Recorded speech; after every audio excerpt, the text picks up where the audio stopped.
an attorney for a law firm. They were preparing for mediation, and it was lunchtime. So our attorney asked if they wanted to get a pizza, but it had to be gluten-free pizza. So the pizza was ordered, and this person took 3 bites before realizing it wasn't gluten-free. And she claimed that by eating some of the pizza, she was psychologically injured, issues with her sleep, lapses in daily functioning, etc. So she filed a comp claim. Her argument was that this arose in the scope of her employment. But how did the industrial board in Vermont decide this? There's no allegation she got sick.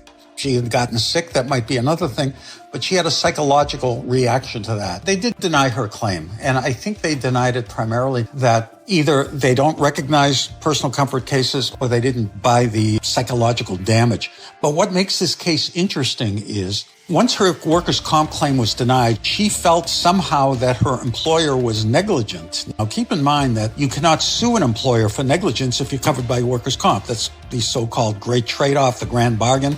An injured worker gives up his or her rights to sue an employer who might be at fault in exchange for getting workers' comp. Well, this claimant, she said, okay, if I'm not covered for workers' comp and if I can prove my employer was negligent, I'm going to file a lawsuit. So that's what she did. So this case actually came from a motion to dismiss that was filed by the employer's lawyer or their insurance company's lawyer. And that issue went up to the appellate courts in Vermont, not on the grounds that she could win her case, but just as to whether she could even bring the claim. The appellate court said she could bring the claim. The claim survived. Whether she could prove the claim be left to the trial court.